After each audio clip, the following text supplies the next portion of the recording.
નમસ્કાર, હું છું ડોક્ટર વિશાલ મકવાણા. સ્વાગત છે ફરી એક વખત ફિઝિકલ એજ્યુકેશન બાય બીડુ ચેનલની અંદર. અગાઉ છે એ પણ આપણે એક માસ્ટર ક્લાસ છે એ મૂકેલો છે. આજે બીજો માસ્ટર ક્લાસ લઈને આવ્યા છીએ ટાટ હાયર સેકન્ડરી માટે. 12 તારીખની એક્ઝામ આવવાની છે અને અનુલક્ષીને કેટલાક પ્રશ્નો છે એની ચર્ચા આજે પણ આપણે કરવાના છીએ. તો હા, એક ખાસ એ જણાવી દઉં કે ગયા માસ્ટર ક્લાસની અંદર જે 9મો અને 10મો પ્રશ્ન છે એમાં 9મા પ્રશ્નની અંદર જે છે એ નેતિ આવે છે અને જે 10મો પ્રશ્ન છે એની અંદર સૂત્ર નીતિ આવે છે. એની અંદર થોડી ભૂલ થઈ ગઈ છે ઉતાવળના કારણે. તો આજે છે એ પણ કેટલાક એવા પ્રશ્નોની ચર્ચા કરવાના છીએ અને જે ખૂબ જ ઉપયોગી થવાના છે. તો સૌથી પહેલો પ્રશ્ન છે કે લાંબી દોડમાં કેવું પ્રસ્થાન લેવામાં આવે છે? લાંબી દોડની અંદર કેવું પ્રસ્થાન લેવામાં આવે છે? મધ્યમ, ચોપગું, લંબ પ્રસ્થાન કે ટૂંકું પ્રસ્થાન? લાંબી દોડની વાત થાય છે. શેની વાત થાય છે? લાંબી દોડની વાત થાય છે. તો લાંબી દોડની અંદર ચોપગું પ્રસ્થાન છે એ ટૂંકી દોડની અંદર આવે છે. શેની અંદર આવે છે? ટૂંકી દોડની. તો બાકી પ્રસ્થાન જે છે એ પ્રસ્થાનના મુખ્ય બે પ્રકાર છે. ખડું પ્રસ્થાન છે એ જવાબની અંદર આવશે. ટૂંકું પ્રસ્થાન ચોપગું પ્રસ્થાન અને ખડું પ્રસ્થાન, આ બે પ્રકારના પ્રસ્થાન છે એ આવતા હોય છે. તો લાંબી દોડ છે એની અંદર ખડું પ્રસ્થાન ખેલાડીઓ લેતા હોય છે અને જે ચોપગું પ્રસ્થાન છે એ ટૂંકી દોડની અંદર ઉપયોગ કરતા હોય છે. બીજો પ્રશ્ન છે 100 મીટર વિઘ્ન દોડમાં વિઘ્નની ઊંચાઈ કેટલી હોય છે? 100 મીટર વિઘ્ન દોડ કીધું છે. 100 મીટર વિઘ્ન દોડ કોના માટે છે? તો બહેનો માટે છે. ખાસ યાદ રાખવાનું છે. તો જવાબ ઓપ્શન આપેલા છે કે 1.067 મીટર, 0.840 મીટર, 0.762 મીટર અને 0.91 મીટર. તો જવાબની અંદર શું આવે છે? 0.840 મીટર છે એ બહેનો માટે 100 મીટર હડલ્સની ઊંચાઈ એટલી રાખવામાં આવે છે. આ બીજા ઓપ્શન છે એને પણ જોઈ લે. 1.067 છે એ 110 મીટર હડલ્સ છે. એના માટે ઉપયોગી છે. કોના માટેની ઇવેન્ટ છે? ભાઈઓ માટેની ઇવેન્ટ છે. 762 છે, 0.762 છે એ 400 મીટર બહેનો માટે છે. 400 મીટર બહેનો માટે 0.762 મીટરનું હડલ્સની ઊંચાઈ હોય છે અને 0.91 છે અથવા તો 0.914 આવું કંઈક માપ છે, પરંતુ આમાં 91 આપેલું છે. તો આ અંતર છે એ 400 મીટર ભાઈઓ માટે છે. કોના માટે છે? ભાઈઓ માટે છે. ખાસ યાદ રાખી લેવાનું છે. આવી રીતે પ્રશ્નો છે એને આપણે સોલ્યુશન કરતા જઈશું. ત્રીજો પ્રશ્ન છે વિઘ્ન દોડમાં હરીફે કેટલા વિઘ્નો પસાર કરવાના છે? વિઘ્ન દોડની અંદર હરીફે કેટલા વિઘ્નો પસાર કરવાના છે? આંકડો કેટલો છે? કેટલા વિઘ્નો હોય છે એની ઇવેન્ટની અંદર? 8 હોય છે, 6 હોય છે, 10 હોય છે કે 12 હોય છે? કેટલા હોય છે? 10 વિઘ્નો હોય છે. 100 મીટર હડલ્સ હોય, 110 મીટર હડલ્સ હોય કે 400 મીટર હડલ્સ હોય, દરેક ઇવેન્ટની અંદર 10 હડલ્સ આવતા હોય છે. 10 વિઘ્નો છે એ પસાર કરવાના હોય છે ખેલાડીએ. ચોથો પ્રશ્ન છે ક્રોસ કન્ટ્રી દોડથી ખેલાડીમાં કયો ગુણ કેળવાય છે? ક્રોસ કન્ટ્રીની દોડ છે એની અંદર ખેલાડીની અંદર કયો ગુણ કેળવાય છે? આવો પ્રશ્ન પૂછેલો છે. તો યાદ શક્તિ આવશે, સહન શક્તિ આવશે, સ્નાયુ શક્તિ કે શ્વસન શક્તિ? સહન શક્તિ આવશે. જવાબની અંદર શું આવશે? સહન શક્તિ. ક્રોસ કન્ટ્રી દોડ છે એ સહનશીલતા માગી લેતી દોડ છે. એવી રીતે મેરાથોન દોડ છે એ પણ સહનશીલતા માગી લેતી દોડ છે. પાંચમો પ્રશ્ન છે લાંબી દોડમાં કઈ દોડનો સમાવેશ થાય છે? લાંબી દોડની વાત છે. લાંબી દોડની અંદર નીચેના ઓપ્શન આપ્યા છે, એમાંથી કઈ દોડ એવી છે કે જે લાંબી દોડમાં સમાવેશ થાય છે? 80 મીટર દોડ, 400 મીટર દોડ, 3000 મીટર દોડ કે 3500 મીટર દોડ? આવી કોઈ પ્રકારની દોડ આવતી નથી. 3000 મીટર દોડ છે એ લાંબી દોડની અંદર સમાવેશ કરવામાં આવે છે. છઠ્ઠો પ્રશ્ન છે કે પુરુષ ખેલાડી માટે ખાડાની અંદરની ધારથી, શું કીધું છે? પુરુષ ખેલાડી માટે અહીંયા આપણે ખાડો દોરી દઈએ અને અહીંયા આપણે ઠેક પાટિયું દોરી દઈએ, આવું કંઈક અંદાજે, બરોબર? હવે શું કીધું છે કે ખાડાની અંદરની ધાર, એટલે આ ખાડાની આ છે એ બહારની ધાર છે, બહારની ધાર ખાડાની, અને આ અંદરની ધાર છે. કઈ છે? આ અંદરની ધારથી ઠેક પાટિયા વચ્ચેનું જે અંતર છે, ઠેક પાટિયા વચ્ચેનું જે અંતર છે, એટલે આથી આટલું અંતર છે એ કેટલું હોવું જોઈએ? એટલે અહીંયા હવે આ આપણે અહીંયા દોરેલું છે, પરંતુ જે આપણને અહીંયા જે માપ આપ્યા છે એના ઉપરથી આપણને ખ્યાલ આવે છે કે આ લંગડી ફાળ કૂદનું માપ છે. શેનું માપ છે? લંગડી ફાળ કૂદ, લફા કૂદ કહી શકાય, બરોબર? લફા કૂદ કહી શકાય. લંગડી ફાળ કૂદનું માપ છે. જો અહીંયા ઓપ્શન આપ્યા એના ઉપરથી આપણને ખ્યાલ આવી જાય કે કઈ ઇવેન્ટનું માપ આપણને અહીંયા પૂછવામાં આવેલું છે. તો લંગડી ફાળ કૂદનું અને પુરુષ ખેલાડી માટે શેના માટે કીધું છે? પુરુષ ખેલાડી માટે. તો એ અંતર છે એ કેટલું હોય છે? 11 મીટર, 15 મીટર, 13 મીટર કે 9 મીટર. તો 13 મીટર અંતર છે એ પુરુષ ખેલાડી માટે હોય છે. મહિલા ખેલાડી એટલે કે સ્ત્રી ખેલાડી માટે કયું અંતર હોય છે? બહેનો માટે કયું હોય છે? 11 મીટરનું અંતર હોય છે. ખાડાની અંદરની ધારથી ઠેક પાટિયાનું અંતર છે એ કેટલું હોય છે? 11 મીટરની અંતરે હોય છે. ખાસ યાદ રાખવાનું છે. 7મો પ્રશ્ન છે, લંગડી ફાળ કૂદમાં પહેલું કૌશલ્ય હોય છે. પહેલું કૌશલ્ય કયું છે? પહેલું કૌશલ્ય લંગડી ફાળ કૂદ કરવાની, ઇવેન્ટ કરવાની સૌથી પહેલું કૌશલ્ય કયું છે? ઓપ્શન આપ્યા છે પગ ઠેક, ઉતરણ, ઉડ્ડયન અને લંગડી. તો આની અંદર ઓપ્શન છે ખરેખર પહેલું કૌશલ્ય આપણે પાઠ્યપુસ્તક પ્રમાણે જોઈશું તો પેશ કદમી આવશે. કયું આવશે? પેશ કદમી. પરંતુ ઓપ્શન પ્રમાણે આપણે જોઈશું તો જે મેન કૌશલ્ય છે પેશ કદમી, લંગડી, ફાળ અને કૂદ, આ મેન કૌશલ્ય 4 કૌશલ્ય છે. તો એની અંદરથી આપણો જવાબ છે એ લંગડી સાચો પડશે. શું પડશે? લંગડી. પરંતુ જો લંગડીની અંદર જોવા જઈએ તો લંગડીની અંદર સૌથી પહેલું કૌશલ્ય કયું આવે? પગ ઠેક આવે છે. લંગડી કરો છે ત્યારે પગ ઠેક કરવામાં આવે છે. ખ્યાલ આવે છે? હવે આ જ લંગડી ફાળ કૂદની માહિતી. હવે આની અંદર આપણે ઓપ્શન પ્રમાણે જવાબ છે એ આપવાનો હોય છે. તો ખરેખર પહેલું કૌશલ્ય લંગડી પણ આવે અને પગ ઠેક પણ આવે. ઓપ્શનની અંદર થોડી ભૂલ છે. સૌથી પહેલું કૌશલ્ય પેશ કદમી છે. પેશ કદમી કરવામાં આવે છે. હવે લંગડી ફાળ કૂદની ચર્ચા આવી છે એટલે આપણે સાથે સાથે એ પણ ચર્ચા કરી લઈએ, કારણ કે લંગડી, ફાળ અને કૂદ, છેલ્લી કૂદ છે એની અંદર એક ચોક્કસ ડિગ્રી એ કૂદ લંગડી લેવાની હોય છે, ચોક્કસ ડિગ્રી લેવાની છે, માપ આપેલું છે એ ડિગ્રી, અને ફાળ છે 1 ડિગ્રી લેવાની હોય છે અને કૂદ 1 ડિગ્રી લેવાની હોય છે. જો મહત્તમ તમારે અંતર પ્રાપ્ત કરવું છે તો એ ડિગ્રીને ફોલો કરવાની છે. તો લંગડી છે, લંગડી જ્યારે કરો છો એ 25 ડિગ્રીએ કરવાની છે. લંગડી કેટલા? 25 ડિગ્રી એંગલે તમારે લંગડી લેવાની છે. અને જે ફાળ છે એ 35 ડિગ્રી 35 ડિગ્રી અને કૂદ છે એ 45 ડિગ્રી એંગલે તમારે લેવાની છે. આ અંતરને તમે જાળવી શકો છો તો તમારી લંગડી ફાળ કૂદ છે એ સર્વશ્રેષ્ઠ થશે. ચાલો, તો આવી રીતે આપણે જુદા જુદા પ્રશ્નોને થોડા જોતા પણ જઈશું, કારણ કે આજુબાજુમાંથી પ્રશ્નો એવી રીતે ઘુમાવી ફેરવીને પૂછાય તો આપણને એ પણ આવડી શકે. 8મો પ્રશ્ન છે કે બરછી ફેંકમાં દોડ માર્ગની પહોળાઈ કેટલી હોય? દોડ માર્ગ જે હોય છે બરછી ફેંકની અંદર પહોળાઈની વાત થઈ છે, લંબાઈની વાત થઈ નથી. 4 મીટર, 5 મીટર, 6 મીટર કે 7 મીટર? તો જવાબની અંદર આવે છે 4 મીટરની પહોળાઈ હોય છે. કેટલી હોય છે? જે બરછી ફેંકની અંદર દોડ માર્ગ હોય છે એની પહોળાઈ 4 મીટર રાખવામાં આવે છે. પુરુષ માટે, પુરુષ કીધું છે, પુરુષ માટે બરછીનું મહત્તમ વજન, મહત્તમ એટલે વધારેમાં વધારે વજન કેટલું હોય છે? 825 ગ્રામ, 850 ગ્રામ, 900 ગ્રામ કે 750 ગ્રામ? જવાબની અંદર આવે છે 850 ગ્રામ. કેટલું અંતર હોય છે? 800 થી વજન તો 800 થી 825 ગ્રામનું વજન હોય છે. અને બહેનો માટે 600 થી 625 ગ્રામ હોય છે. કેટલું હોય છે? 25 ગ્રામ. યાદ રાખવાનું છે 50 ગ્રામ. આ અંતર છે એ સ્ટાન્ડર્ડ માપ છે. વધારેમાં વધારે 625 જેટલું હોવું જોઈએ, 600 જેટલું ઓછામાં ઓછું હોવું જોઈએ. તો આ સ્ટાન્ડર્ડ માપ છે. બરછીનું વહન ના કુલ કેટલા પ્રકાર છે? બરછી વહન કરવાના કુલ કેટલા પ્રકાર છે? આવો પ્રશ્ન પૂછાયો છે. તો 4 પ્રકાર છે, 5 પ્રકાર છે, 3 પ્રકાર છે કે 2 પ્રકાર છે? જવાબની અંદર આવે છે બરછી વહનના 3 પ્રકાર છે. ઊંચી બરછી રાખી અને ઊંચું વહન અને નીચું વહન રાખે છે, અને એક બગલમાં વહન રાખે છે. તો આવી રીતે 3 પ્રકારના વહન બરછીને જ્યારે દોડ પેશકદમી કરે છે ત્યારે બરછીને વહન કરવાની, એટલે કઈ રીતે લઈ જાવ છો એને વહન કહેવામાં આવે. શું કહેવામાં આવે છે? વહન. 11મો પ્રશ્ન છે કે સ્પર્ધામાં 6 થી ઓછા સ્પર્ધક હોય. કેટલા હોય? 6 થી ઓછા સ્પર્ધક હોય. દરેકને કેટલી તક આપવામાં આવે? 6 થી ઓછા કીધા છે, અહીંયા ખાસ જોવાનું છે. 6 થી વધારે કીધા હોય અને 6 થી ઓછા કીધા હોય. આવી રીતે 2 રીતે પ્રશ્ન પૂછાય છે. તો આની અંદર ઓપ્શન જોઈ લઈએ, 5, 6, 7 કે 8. જવાબની અંદર આવશે 6 તક મળશે. અને 6 થી વધારે કીધા હોય તો દરેક ખેલાડીને કેટલી તક મળે છે? 3. અને એમાંથી બેસ્ટ 8 કાઢવાના. કેટલા કાઢવાના? બેસ્ટ 8 ખેલાડીને બીજી 3 તક મળે છે. શું થાય છે? બીજી 3 તક મળે છે. તો આવી રીતે નિયમો હોય છે. 12મો પ્રશ્ન છે કે બરછી ફેંક રેખાને અડે તો શું નિર્ણય આપશું? બરછી ફેંક રેખાને અડે છે, ફેંક રેખા છે એને અડે છે તો શું નિર્ણય આપીશું? તક માન્ય, તક નિષ્ફળ, ફરીથી તક કે આમાંથી કશું જ નહીં, તક છે એ નિષ્ફળ ગણવામાં આવશે. તો જે રેખા છે એને અડે છે તો તક છે એ નિષ્ફળ ગણવામાં આવશે.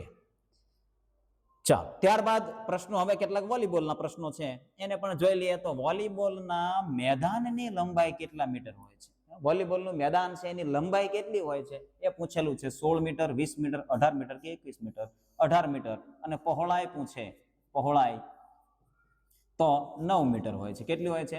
9 મીટર. લંબાઈ અને પહોળાઈ પૂછે તો પણ 18/9 યાદ રાખવાનું છે. નીચેના કૌશલ્યમાંથી કયું કૌશલ્ય વોલીબોલ રમતનું નથી? નીચે જે કૌશલ્ય આપ્યા છે એમાંથી આવી રીતે પણ પ્રશ્ન પૂછાય છે કે નીચેના કૌશલ્યમાંથી કયું કૌશલ્ય છે જે વોલીબોલ રમતનું નથી? ટેનિસ સર્વિસ, સ્મેશિંગ, પાસિંગ કે દમ ઘૂંટવો? જવાબની અંદર આવે છે દમ ઘૂંટવો. જેને ખ્યાલ ના હોય ટેનિસ સર્વિસ, કારણ ટેનિસ નામ આવે એટલે ઘણાને એવું હોય કે ટેનિસ સાથે જોડાયેલું હશે એટલે પહેલો જ ઓપ્શન છે એટલે ટીક કરી બેસે છે અને ભૂલ કરતા હોય છે. વોલીબોલની એક ટુકડીમાં રમનાર ખેલાડીઓની સંખ્યા કેટલી? કેટલા રમે? કુલ કેટલા ખેલાડીઓ હોય? કેટલા રમે છે? કુલ કેટલા ખેલાડીઓ હોય? 12 ખેલાડીઓ હોય છે. કેટલા હોય છે? રમે છે કેટલા? 6 ખેલાડીઓ એની અંદર રમે છે ને 6 અવેજી તરીકે હોય છે. વોલીબોલની રમતમાં સમય કેટલો હોય છે? વોલીબોલ છે એની રમતની અંદર સમય કેટલો હોય છે? કેટલા સમયનો અંદર વોલીબોલ છે રમવાની હોય છે? 15 મિનિટની અંદર, 20 મિનિટની અંદર, 30 મિનિટની અંદર કે સમય હોતો નથી? વોલીબોલની અંદર કોઈ પણ પ્રકારનો સમય હોતો નથી. પોઈન્ટ આધારિત ગેમ છે. પોઈન્ટ પૂરા થાય, જેનું જે ક્રાઇટેરિયા છે એ પ્રમાણે પોઈન્ટ પૂરા થાય એટલે સેટ છે એ પૂરો થાય છે. તો એની અંદર સમયની કોઈ બાંધતા છે નહીં. વોલીબોલમાં ભાઈઓ માટે નેટની ઊંચાઈ કેટલી હોય છે? હવે ભાઈઓ માટે પૂછ્યું છે. બહેનો માટે અલગ ઊંચાઈ છે, ભાઈઓ માટે અલગ ઊંચાઈ છે. તો ઓપ્શન આપ્યા છે 2.25 મીટર, 2.50 મીટર, 2.43 મીટર કે 3 મીટર. જવાબની અંદર આવે છે 2.43 મીટર. બહેનો માટે કેટલું અંતર હોય છે? કેટલું અંતર હોય છે તે કોમેન્ટની અંદર જણાવો. કોમેન્ટની અંદર તમારે જણાવવાનું છે કે બહેનો માટે વોલીબોલના નેટની ઊંચાઈ કેટલી હોય છે. ખાસ કોમેન્ટની અંદર જણાવવાનું છે. ચાલો, ત્યાર પછી આગળ સોફ્ટબોલ રમતના કેટલાક પ્રશ્નો છે. તો સોફ્ટબોલ રમતના મેદાનના સમચોરસનું માપ કેટલું હોય છે? સમચોરસ કયું? તો આ સમચોરસ છે. આ સમચોરસ કહેવાય. ચારેય બાજુ જે સરખી હોય એને સમચોરસ કહેવાય છે. તો એનું અંતર કેટલું હોય છે? 40 foot by 40 foot, 50 foot by 50 ફૂટ કે 60 foot by 60 foot, 55 foot by 55 ફૂટ? જવાબની અંદર આવે છે 60 ફૂટ બાય 60 ફૂટ. 60 દરેક બાજુ છે એ 60 ફૂટનું અંતર એનું હોય છે. સ્લગર જે બેટ છે સ્લગર કહેવાય છે. વધુમાં વધુ લંબાઈ કેટલી હોય? સ્લગર હોય છે. સ્લગરની લંબાઈ કેટલી? વધારે વધારે લંબાઈ એની કેટલી હોવી જોઈએ? સ્ટાન્ડર્ડ માપ એનું શું છે? 25 ઇંચ, 30 ઇંચ, 34 ઇંચ કે 40 ઇંચ? 34 ઇંચ છે એ સ્લગરની લંબાઈ હોવી જોઈએ. બેટની જે લંબાઈ છે એ 34 ઇંચ હોવી જોઈએ. 20મો પ્રશ્ન છે કે ઘર ખૂણા પ્લેટ કેટલી બાજુવાળી હોય છે? ઘર ખૂણા પ્લેટ છે એ કેટલી બાજુવાળી હોય છે? એની બાજુ કેટલી હોય છે? 5 બાજુ, 4 બાજુ, 3 બાજુ કે 2 બાજુ? તો 5 બાજુવાળી ઘર ખૂણા પ્લેટ હોય છે. જો અહીંયા આપેલી છે, દેખાય છે ને? 5 બાજુવાળી 1, 2, 3, 4 ને 5 આવી ઘર ખૂણા પ્લેટ હોય છે. આ ઘર ખૂણો જ છે. આ રહી હોમ પ્લેટ. જો અહીંયા લખ્યું હોમ પ્લેટ છે ને. 21મો પ્રશ્ન છે કે બેઝ પ્લેટ કેટલા ચોરસ ઇંચની હોય છે? બેઝ પ્લેટ છે એ કેટલા ચોરસ ઇંચની હોય છે? હવે અહીંયા દરેક આ બેઝ પ્લેટ છે. શું છે? આ બેઝ છે. પહેલો, બીજો અને ત્રીજો, 3 બેઝ હોય છે. તો એની જે બેઝ પ્લેટ છે એનું અંતર શું છે? 8 inch by 8 inch, 10 by 10 inch, 12 by 12 inch, 15 by 15 inch? જવાબની અંદર આવે છે 15 by 15 inch. 15 inch by 15 inch નું એનું અંતર હોય છે. 22મો પ્રશ્ન છે કે સેન્ટર ફિલ્ડર મેદાનમાં ક્યાં સ્થાન લે? સેન્ટર ફિલ્ડરની વાત થાય છે. સેન્ટર ફિલ્ડર મેદાનમાં ક્યાં સ્થાન લે છે? બીજા ખૂણાની પાછળના મેદાનમાં, બીજા ખૂણા પર, ત્રીજા ખૂણા પર કે પ્રથમ ખૂણા પર? તો બીજા ખૂણાની પાછળના મેદાનમાં. એટલે જો આ પહેલો ખૂણો છે અને આ બીજો ખૂણો છે અને એની પાછળના મેદાનમાં, એટલે અહીંયા સેન્ટર ફિલ્ડર એટલે બરોબર વચ્ચે સ્થાન લે છે. આવી રીતે પણ પ્રશ્ન પૂછાઈ શકે છે. ચલો, હજી સોફ્ટબોલના જ પ્રશ્નો છે કે ભાઈ ખેલાડીઓ એ પોતાના નંબર ક્યાં દર્શાવવાના છે? સોફ્ટબોલ રમતની અંદરના જે ખેલાડીઓ રમે છે એના નંબર છે એ ક્યાં દર્શાવવાના હોય છે? ટી શર્ટની આગળ દર્શાવવાના છે, ટી શર્ટની બાજુમાં દર્શાવવાના છે, ટી શર્ટની જમણી બાજુ કે ટી શર્ટની પાછળ દર્શાવવાના છે? જવાબ આવશે ટી શર્ટની પાછળની સાઈડની અંદર તમારે નંબર છે મોટા દર્શાવવાના છે. ખેલાડી કેટલા માપના સાઈઝના નંબર ટી શર્ટ પર, જો હવે એ માપ પણ આવ્યું છે ને, કેટલા માપના નંબર એના પાછળના સાઈડમાં દર્શાવેલા હોવા જોઈએ? 4 ઇંચના હોવા જોઈએ, 5 ઇંચના હોવા જોઈએ, 6 ઇંચ કે 7 ઇંચના હોવા જોઈએ? 6 ઇંચના નંબર છે એ હોવા જોઈએ. દરેક ખેલાડીની પાછળના ટી શર્ટની પાછળ છે 6 ઇંચની સાઈઝના આટલા મોટા નંબર હોવા જોઈએ. 25મો પ્રશ્ન છે કે સિનિયર ભાઈઓ માટે ઘર ખૂણાથી પિચિંગ પ્લેટનું અંતર કેટલું? ઘર ખૂણાથી પિચિંગ પ્લેટનું અંતર કેટલું છે? ઘર ખૂણાથી પિચિંગ પ્લેટનું એટલે કે હોમ પ્લેટ, અહીંયા આવી રીતે પતંગાકાર ગ્રાઉન્ડ છે તો આ હોમ પ્લેટ છે, ત્યાંથી અહીંયા વચ્ચે એક સર્કલ આવે છે એ પિચિંગ પ્લેટ, આની અંદર પિચિંગ પ્લેટ હોય છે. શું હોય છે? પિચિંગ પ્લેટ હોય છે. આવી રીતનું પતંગાકાર ગ્રાઉન્ડ આવે છે, ચલો જેવું હોય, પણ અહીંયા પિચિંગ પ્લેટ આવે છે. આ જે એક ચોરસ હોય છે અને એ ચોરસ ને આવી રીતે હોય છે. ચલો કઈ વાંધો નહીં. તો એનો અંતર શું છે એ પૂછો, 40 ફૂટ, 45 ફૂટ, 46 ફૂટ કે 35 ફૂટ? તો જવાબની અંદર આવે છે 46 ફૂટ. સિનિયર ભાઈઓ માટે કીધું છે અને બહેનો માટે અને જુનિયર માટે હોય તો 40 ફૂટનું અંતર છે એ જુનિયર માટે, અને બહેનો માટેનું અંતર 40 ફૂટનું રાખવામાં આવે છે. દાવ લેનાર ખેલાડી ક્યાં ઉભો રહે? દાવ લેવા આવે સોફ્ટબોલની અંદર, જે સ્લગર લઈને આવે, બેટ લઈને આવે, તો એ ક્યાં ઉભો રહે છે? આવો પ્રશ્ન પૂછેલો છે. બેઝ પ્લેટ પર, પિક્ચર પ્લેટ પર, બેટર બોક્સમાં કે ઘર ખૂણામાં? તો જે બેટર બોક્સ છે એને શું કહેવાય છે? બેટર બોક્સની અંદર એ ઉભો રહે છે. બેટરને ઉભું રહેવાનું છે એટલે એ બેટર બોક્સ બનાવેલું છે તો એને ત્યાં ઉભો રહે છે. પિચિંગ ક્યારે શરૂ કરે છે? હવે પિચર છે એટલે કે અહીંયા જે પિચિંગ પ્લેટ છે અહીંયા એક પિચર ઉભો હોય છે જે બોલને પિચ કરતો હોય છે, થ્રો કરતો હોય છે, તો એ ક્યારે શરૂ કરે? ક્યારે શરૂ કરી શકે? અથવા ઘરકોણા પંચ પ્લેનો હુકમ આપે ત્યારે, દડો ઝીલનાર કેચર બોક્સમાં હોય ત્યારે, ટુકડીના વ્યવસ્થાપક સૂચવે ત્યારે, ટુકડીના કેપ્ટન જણાવે ત્યારે. તો દડો ઝીલનાર આ જે છે જો અહીંયા ક્યારેક કન્ફ્યુઝ થતા હોય છે કે દડો ઝીલનાર કેચર બોક્સમાં હોય ત્યારે, પરંતુ રેફરીની સિગ્નલ પ્રમાણે આપણે ચાલવાનું છે કે ઘર ખૂણા પંચ પ્લેનો હુકમ આપે છે. એનો હુકમ આપે, પ્લેનો હુકમ આપે છે ત્યારે ઘર ખૂણા પંચ એટલે અહીંયા ઘર ખૂણા પંચ છે એ જોશે કે દડો ઝીલનાર કમ્પ્લીટ છે, રેડી છે, બેટર રેડી છે કે નહીં. ત્યારબાદ પ્લેનો હુકમ આપે છે ત્યારે એ રમત શરૂ થાય છે. પિચર છે એ પિચિંગ કરી શકે છે. પ્લેનો હુકમ યાદ રાખવાનો, પ્લેનો હુકમ યાદ રાખવાનો છે. 28મો પ્રશ્ન છે કે પેનલ્ટી સ્ટ્રોક લીધા પછી નિષ્ફળતા મળે તો ફરીથી રમત ક્યાંથી શરૂ થાય? હવે આખો હોકીની રમતની વાત આવી ગઈ છે. શેની વાત આવી ગઈ છે? હોકીની વાત આવી ગઈ છે. તો પેનલ્ટી સ્ટ્રોક લીધા પછી નિષ્ફળતા મળે તો ફરીથી રમત ક્યાંથી શરૂ થશે? મેદાનના મધ્ય ભાગથી, શૂટિંગ સર્કલ ઉપરથી, ફરીથી પેનલ્ટી સ્ટ્રોક બિંદુ ઉપરથી કે બાજુ રેખા ઉપરથી, સાઇડ લાઇન ઉપરથી થશે? તો શૂટિંગ સર્કલ છે એના ઉપરથી છે એ ફરીથી રમત શરૂ થશે. ખાસ યાદ રાખવાનું છે. 29મો પ્રશ્ન છે કે શૂટિંગ સર્કલ દોરવા માટે દરેક ગોલ સ્તંભથી, એટલે કે અહીંયા ગોલ સ્તંભ છે અને શૂટિંગ સર્કલ બનાવ્યો છો તો એને કેટલું અંતર રાખવામાં આવે છે? મીટરની ત્રિજ્યા લેવામાં આવે છે. 14.75 મીટર, 15 મીટર, 14.90 મીટર કે 14.63 મીટર. આ 2023ની જે એક્ઝામ ગઈ છે એની અંદર એકનો એક પ્રશ્ન 2 વખત આવેલો. કેટલી વખત આવેલો છે?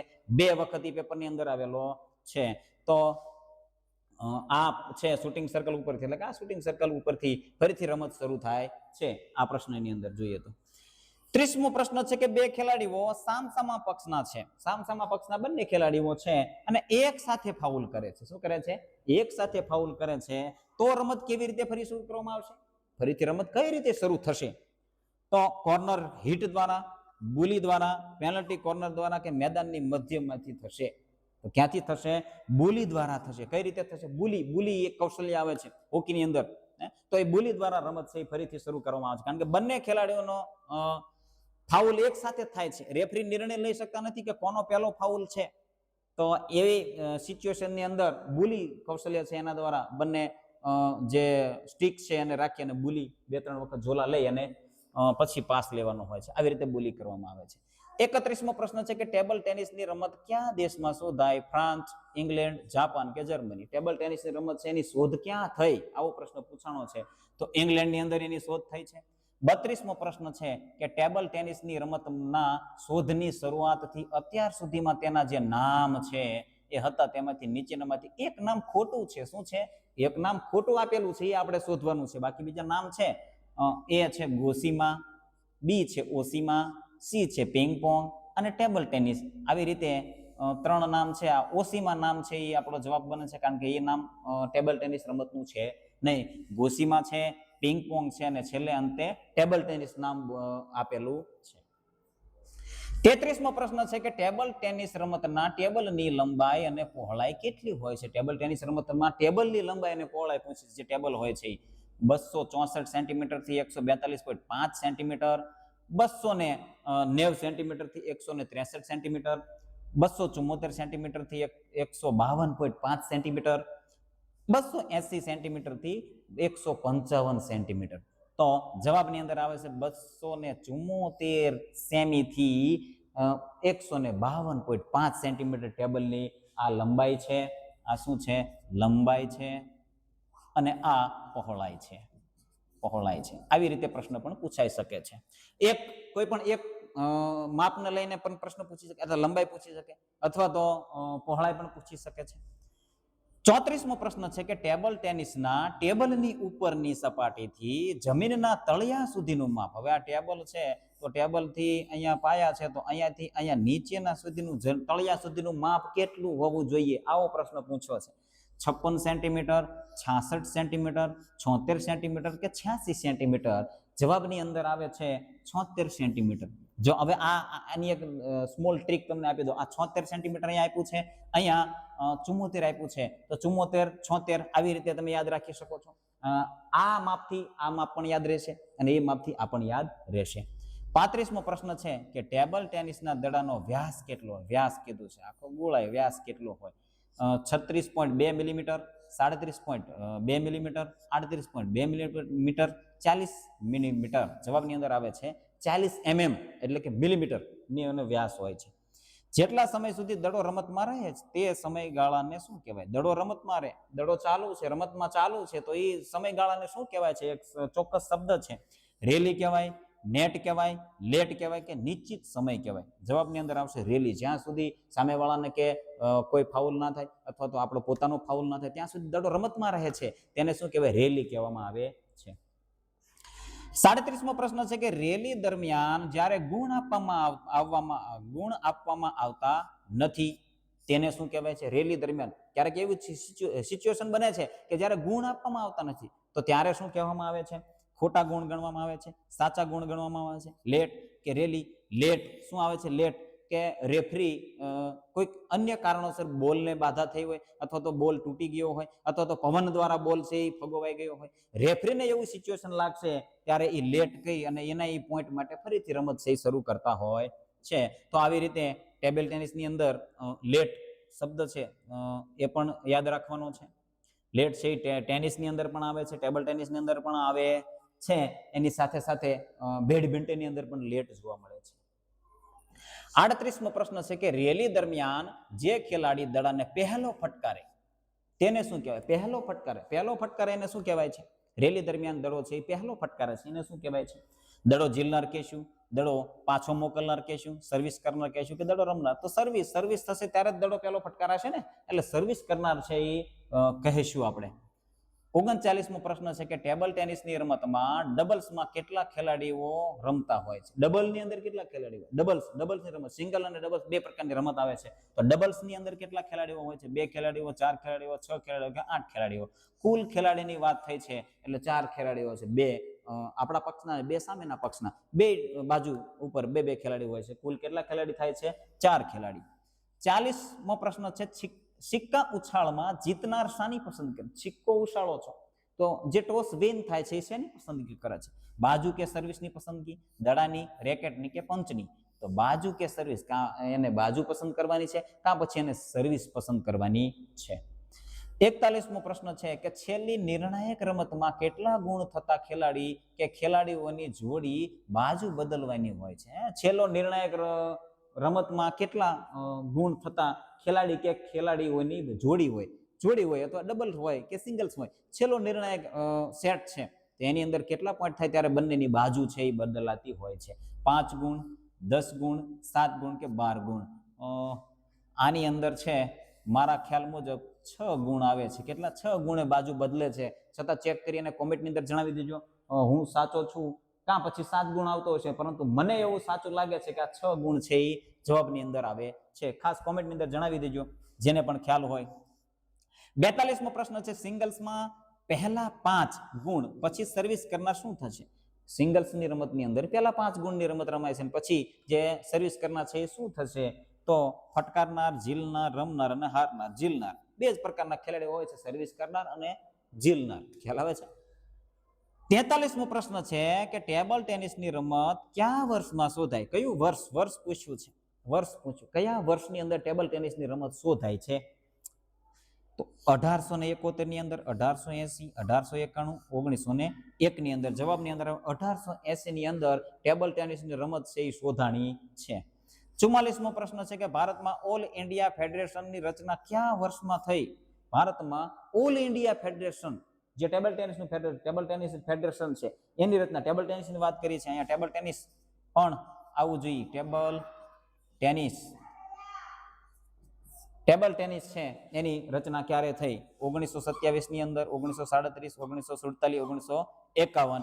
જવાબ આવે છે 1937 ની અંદર.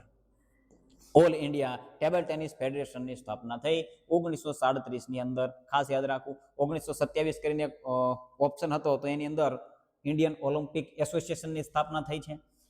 45મો પ્રશ્ન છે, કુસ્તીમાં જુનિયર વિભાગના ખેલાડીઓનું વય જૂથ કયું છે? કુસ્તીની અંદર જુનિયર વિભાગના જે ખેલાડીઓ છે એનું વય જૂથ શું છે? વય જૂથ પૂછ્યું છે. 20 થી વધુ, 16 થી 17 વર્ષ, 18 થી 20 વર્ષ કે 14 થી 15 વર્ષ. જુનિયરનું પૂછ્યું છે. કોનું પૂછ્યું છે? જુનિયર વિભાગની અંદર પૂછ્યું છે. તો 18 થી 20 વર્ષ આવશે. હવે આ 20 થી વધુ છે એ સિનિયર માટે આવશે. સિનિયર યાદ રાખવાનું છે. સિનિયર. ચાલો, હવે 16 થી 17 વર્ષ, 14 થી 15 વર્ષ છે એ શાળા માટે, શાળાની કેટેગરી માટે આવશે. અને 16 થી 17 વર્ષ છે એ સબ જુનિયર માટે, જુનિયર. આવી રીતે કંઈક વય જૂથ કેટેગરી આપેલી છે. 46મો પ્રશ્ન છે, કુસ્તીની રમતમાં કેટલા રાઉન્ડ રમાય છે? કુસ્તીની રમતમાં કેટલા રાઉન્ડ રમવાના હોય છે? 1, 2, 3, 4. 2 રાઉન્ડ રમાય છે. કેટલા રાઉન્ડ રમાય છે? 2 રાઉન્ડ રમાય છે. 47મો પ્રશ્ન છે કે કુસ્તીની રમતમાં કેટલા અધિકારીઓ હોય છે? રેફરી કેટલા હોય છે? આવા પ્રશ્નો પણ પૂછાય છે. તો 1, 2, 3 કે 4.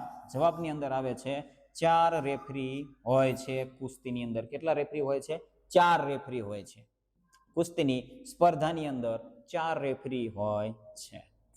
ચાલો, 48મો પ્રશ્ન છે કે જુડો રમતની શોધ કયા દેશમાં થઈ? હવે જુડોના પ્રશ્નો આવે છે. જુડો રમતની શોધ કયા દેશની અંદર થઈ છે? ઉત્તર કોરિયા, દક્ષિણ કોરિયા, ચીન કે જાપાન? જુડો જાપાન, થી યાદ રાખવાનું છે. જુડો જાપાન, જીગારો કાનો, આ બધું યાદ રાખવાનું છે. ચાલો, જુડોની સ્પર્ધા માટે મેટની લંબાઈ પહોળાઈ કેટલી હોય છે? જુડોની સ્પર્ધા માટે મેટની લંબાઈ કેટલા મીટરની હોય છે? 5 by 25 metre, 10 by 10 metre, 12 by 12 metre, 16 by 16 metre. તો 16 બાય 16 મીટર છે એ જુડો માટેની મેટ્સની લંબાઈ અને પહોળાઈ હોય છે. ચલો, ભૂલ નથી થતી ને? 16 બાય 16 મીટર. ચલો, 12 બાય 12 અથવા કન્ફ્યુઝન છે થોડું. 12 બાય 12 કે પછી 16 બાય 16. ચલો, 12 બાય 12 કે 16 બાય 16 તમારે કોમેન્ટની અંદર જણાવવાનું છે. આ આવે છે કે આ આવે? 12 બાય 12 મીટર આવે છે કે 16 બાય 16 મીટર આવે છે? ખાસ જણાવી દેજો કોમેન્ટની અંદર. જુડોની સ્પર્ધા માટેની મેટ કેવી હોવી જોઈએ? મેટ કેવી હોવી જોઈએ ભાઈ? આવો પ્રશ્ન પૂછાણો છે. તો જાડી, પાતળી, સમતલ અને સુવાળી કે ખરબચડી? થોડુંક તર્ક લગાડો એટલે જવાબ આવડી જશે. સમતલ અને સુવાળી. 51મો પ્રશ્ન છે, જુડોની સ્પર્ધા માટેની મેટના કવરનો રંગ કેવો હોય છે? કવર કેવું લગાવવાનું? કવરનો રંગ કેવો હોય છે? પીળો અથવા કેસરી, લીલો અથવા લાલ, કાળો અથવા ધોળો, બદામી અથવા વાદળી? જવાબની અંદર લીલો અથવા લાલ કવર જે મેટ ઉપર પાથરવામાં આવે છે લીલું હોવું જોઈએ અથવા તો લાલ હોવું જોઈએ. 52મો પ્રશ્ન છે કે જુડોની સ્પર્ધાના બહારનો પ્રદેશ કેવો હોવો જોઈએ? બહારનો પ્રદેશ, જુડો સ્પર્ધા છે એની બહારનો પ્રદેશ છે એને કેવો કહેવાય છે, સોરી કેવો કહેવાય છે, એને શું કહેવાય છે? સુરક્ષિત પ્રદેશ કહેવાય છે, અસુરક્ષિત પ્રદેશ કહેવાય, ભયજનક પ્રદેશ કહેવાય કે આરામદાયક પ્રદેશ કહેવાય છે? સુરક્ષિત પ્રદેશ કહેવાય છે. શું કહેવાય છે? સુરક્ષિત પ્રદેશ કહેવાય છે. શબ્દ છે એ પકડવાનો છે, ખાસ યાદ રાખવાનું છે. ચાલો, ત્યાર પછી 53મો પ્રશ્ન છે કે વિદ્યાર્થી કક્ષામાં પટ્ટાની શ્રેણીને શું કહેવાય છે? જો જુડોની અંદર બેલ્ટ આવે છે, બે પ્રકારની શ્રેણીઓ હોય છે, એક વિદ્યાર્થી કક્ષાની અને એક શિક્ષક કક્ષાની. તો અહીંયા આપેલું છે KUR, RUK, KYU, KUY. તો ક્યુ યાદ રાખવાનું, KYU ક્યુ છે એ વિદ્યાર્થી કક્ષાના બેલ્ટની શ્રેણી છે, અને શિક્ષક કક્ષાના પટ્ટાની શ્રેણી છે એ DAN ડેન છે. ડન કયો અથવા ડેન કયો, પણ DAN કોઈ પણ રીતે તમે યાદ રાખી શકો છો. ડમ એન્ડ ને નેડ છે એની અંદર પડવાનું નથી. ડન અથવા ડેન તમે કોઈ પણ રીતે યાદ રાખી શકો. DAN આવે એટલે એ તમારે ટીક કરવાનું છે. 55મો પ્રશ્ન છે કે નીચેના કૌશલ્યોમાંથી જુડોનું એક કૌશલ્ય ખોટું છે. કેવું છે? ખોટું છે. જુડોનું એક કૌશલ્ય ખોટું છે, એ ખોટું પકડવાનું છે. Floating drop, shoulder drop, body drop કે સિંગલ ડ્રોપ. જવાબની અંદર જો આવી રીતે પ્રશ્ન પૂછે, કન્ફ્યુઝ કરી દે બિલકુલ. આમાંથી કયો ડ્રોપ આવતો હશે? તો જેને રીડિંગ કર્યું છે એને ખ્યાલ હશે, સિંગલ ડ્રોપ આવું કોઈ પણ પ્રકારનું કૌશલ્ય આવતું નથી. Single drop. બાકીના 3 છે, શોલ્ડર ડ્રોપ, ફ્લોટિંગ ડ્રોપ અને બોડી ડ્રોપ. આ ત્રણેય કૌશલ્ય જુડોના છે. 56મો પ્રશ્ન છે કે જુડોના ગણવેશનો રંગ કેવો હોવો જોઈએ? ભાઈ જુડોના માટે યુનિફોર્મ રંગ કેવો હોવો જોઈએ? ગણવેશનો રંગ કેવો હોવો જોઈએ? પીળો અથવા આછો પીળો, સફેદ અથવા આછો સફેદ, બદામી અથવા આછો બદામી, સફેદ અથવા કાળો, સફેદ અથવા આછો સફેદ જુડોની અંદર યુનિફોર્મ એટલે કે ગણવેશ હોવો જોઈએ. જુડોની સ્પર્ધા શરૂ કરવા માટે કયો શબ્દ વપરાય છે? જુડોની સ્પર્ધા શરૂ કરવી છે તો રેફરી કયા શબ્દથી શરૂ કરશે? હમણાં પણ એક આવ્યું પ્લે સોફ્ટબોલની અંદર રેફરી પ્લે બોલશે ત્યારે રમત શરૂ પિચર છે પિચિંગ કરશે. તો આની અંદર કયો શબ્દ બોલે છે? સોરે માટે, હીકે વાકે, કાચી માક અને હજમે. જવાબની અંદર આવે છે હજમે. જો આવા જુડો અને કુસ્તીના ખૂબ જ અઘરા શબ્દો છે. તો અહીંયા તમને કેટેગરી આપેલી છે, વ્હાઈટ, પીળો, નારંગી, લીલો, વાદળી, બદામી, કાળો. આવી રીતે આખી કેટેગરી આપણે સરસ મજાની સમજેલા છે. અત્યારે એની અંદર પડશું નહીં. ચાલો, કારણ કે વિડીયો છે એ પણ આજે થોડા પ્રશ્નો વધારે હતા એટલે થોડો લાંબો હશે, લોંગ હશે, એટલા માટે. 58મો પ્રશ્ન છે કે કરાટે રમતના મેદાનની લંબાઈ અને પહોળાઈ જણાવો. કરાટેની વાત આવવા માંડી છે. હવે છેલ્લું પ્રકરણ છે કરાટે, તો એના મેદાનની લંબાઈ અને પહોળાઈની વાત છે. 8 metre by 8 metre, 7 metre by 7 metre, 8 metre by 7 metre અને 7 મીટર બાય 8 મીટર. જવાબની અંદર આવે છે 8 મીટર બાય 8 મીટરનું મેદાનનું ચોરસ હોવું જોઈએ. એની અંદર કરાટે રમત છે એ રમાડવાની હોય છે. 59મો પ્રશ્ન છે કે નીચેના પૈકી હાથ દ્વારા પ્રહારનું કૌશલ્ય કયું? હાથ દ્વારા પ્રહાર કરવાનો છે તો એનું કૌશલ્ય કયું છે? ચોકુ ઝૂકી, હિજાગેરી, જોદાન ઉકે કે ચુદાન ઉકે. તો આવી રીતે આની અંદર ખાસ તમારે યાદ રાખવાનું છે, પાછળ ઝૂકી આવે છે તો એ હાથ દ્વારા પ્રહાર છે, હાથ દ્વારા પ્રહાર છે. અને ગેરી આવે છે તો એ પગ દ્વારા પ્રહાર છે, અને ઉકે આવે છે તો એ ડિફેન્સ છે. શું છે? ડિફેન્સ છે. આટલું યાદ રાખશો. કોઈ પણ આ કૌશલ્ય અઘરા કૌશલ્ય છે એને યાદ રાખવાના નથી. એટલે આવી રીતે તમે ટ્રીકથી પણ યાદ રાખી શકો છો. 60મો પ્રશ્ન છે કે નીચેના પૈકી પગ દ્વારા પ્રહારનું કૌશલ્ય કયું છે? જો પગ દ્વારા આપણે ત્યાં વાત થઈ ગઈ, પગ દ્વારા પ્રહાર, તો આની અંદર ગેરી ક્યાં છે? આ ગેરી છે, માય ગેરી છે, એ જવાબની અંદર આવશે. નીચેના પૈકી હાથ દ્વારા બચાવનું કૌશલ્ય, જો આ બચાવનું, આ ડિફેન્સ એટલે બચાવ, બચાવનું કૌશલ્ય. પાછળ ઉકે આવે એટલે જો ઉકે કેની અંદર છે? એકની અંદર, જોદાન ઉકે. જવાબની અંદર શું આવશે? જોદાન ઉકે. 62મો પ્રશ્ન છે કે કરાટે સ્પર્ધામાં ક્યાં વાર કરી શકાતા નથી? કઈ જગ્યાએ વાર કરી શકાતા નથી, પ્રહાર કરી શકાતા નથી? પેટ ઉપર, કમર પર, ખભા ઉપર કે મોઢા પર? તો આ જવાબ છે એ તમારે કોમેન્ટની અંદર જણાવવાનો છે. કોમેન્ટની અંદર કઈ જગ્યાએ કરાટેની અંદર તમારે પ્રહાર કરી શકતા નથી.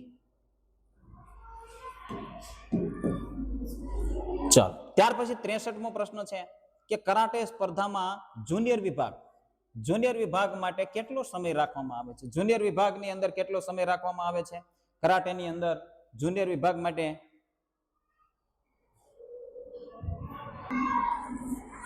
જુનિયર વિભાગનું પૂછ્યું છે કે કરાટે સ્પર્ધામાં જુનિયર વિભાગ માટે કેટલો સમય રાખવામાં આવે છે? જુનિયર કીધું છે તો 3 મિનિટ, 4 મિનિટ, 2 મિનિટ કે 1 મિનિટ? 2 મિનિટનો સમય છે જુનિયર માટે હોય છે અને બાકીને 3 મિનિટનો સમય હોય છે. મારા ખ્યાલ મુજબ 99% 3 મિનિટ જ છે. ચાલો, કયા આક્રમણ માટે સ્પર્ધામાં ગુણ 3 મળે છે? કયા આક્રમણ માટે? નિટોન, ઇપોન, સનબોન કે કેઈ કોકુ? ઇપોન છે એના ગુણ 3 મળે છે. ઇપોન આવી રીતે જો ઇપોન છે એ બે રમતની અંદર, જુડોની અંદર પણ ઇપોનનો ગુણ કંઈક આવે છે અને એ બંને વચ્ચે થોડું કન્ફ્યુઝન થતું હોય છે. તો સનબોન આવે છે કે ઇપોન? સનબોન આવે છે કે ઇપોન? જરા જોઈ લેવાનું છે. ચાલો ચેક કરી લેજો તમારી રીતે, કાંઈ વાંધો નહીં. 65મો પ્રશ્ન છે કે કયા પ્રકારની ભૂલ માટે પ્રતિસ્પર્ધીને ગુણ આપવામાં આવે છે? એ કયા પ્રકારની ભૂલ માટે પ્રતિસ્પર્ધીને કંઈક ગુણ આપવામાં આવે છે? કઈ? તો હંસોકુ સુઈ, કેઈ કોકુ, હંસોકુ કે ઇપોન? હંસોકુ સુઈ છે એ ભૂલ માટે ખેલાડીઓને 1 ગુણ આપવામાં આવે છે. કેટલા ગુણ આપવામાં આવે છે? 1 ગુણ આપવામાં આવે છે. કરાટે સ્પર્ધામાં શેનો ઉપયોગ કરી શકાતો નથી? શેનો ઉપયોગ કરવાનો નથી? હેડગાર્ડ, ચેસ્ટ ગાર્ડ, સીન ગાર્ડ કે ધાતુનું કડું? ધાતુનું કડું છે એનો ઉપયોગ કરવાનો નથી. 68મો પ્રશ્ન છે કે કરાટે રમતના કેટલા પ્રકાર છે? કરાટે રમતના કેટલા પ્રકાર? 1, 2, 3 અને 4. 2 કયા કયા? કાતા અને લડાઈ. 2 પ્રકારની કરાટે રમત. કાતા છે એ માત્ર કૌશલ્યનું પ્રદર્શન છે. શું છે? કૌશલ્યનું પ્રદર્શન છે. શું છે? પ્રદર્શન.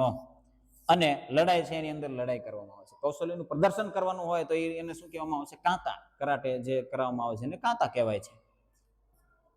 ચાલો, ત્યારબાદ આજના વિડીયોની અંદર બસ આટલું જ. બન્યા રહેજો આ ચેનલની અંદર અને આ વિડીયો છે એ મોટા ભાગના મિત્રો છે એની સુધી પહોંચાડો. જે 12 તારીખે એક્ઝામ આપવાના છે એના સુધી આ વિડીયો છે એને પહોંચાડી દો. કારણ કે આની અંદરથી આ મોસ્ટ આઈએમપી જે પ્રશ્નો છે એને અગાઉ પણ એક વિડીયો આપણે અપલોડ કરેલો છે, એ ના જોયો તો એને પણ જોઈ લ્યો. વિડીયો ગમ્યો હોય તો લાઈક જરૂર કરી દેજો. કંઈક પણ મિસ્ટેક હોય તો તમે કોમેન્ટની અંદર જણાવી શકો છો, મેસેજની અંદર પણ જણાવી શકો છો, કોલ પણ કરી શકો છો. કારણ કે ભૂલ છે એ બની શકતી હોય છે. ગયા વિડીયોની અંદર 2 પ્રશ્નોની અંદર ભૂલ હતી, આમાં પણ કદાચ હોઈ શકે છે, તો એ પણ તમે જણાવી શકો છો. તો આજના વિડીયોની અંદર બસ આટલું જ. બન્યા રહેજો આ ચેનલની અંદર ફિઝિકલ એજ્યુકેશન બાય બીડુ, જે શારીરિક શિક્ષણની કોઈ પણ એક્ઝામની તૈયારી માટે ઉપયોગી થવાની છે. ચેનલને સબસ્ક્રાઇબ ના કરી હોય તો સબસ્ક્રાઇબ કરી દેજો. જય હિન્દ, જય ભારત.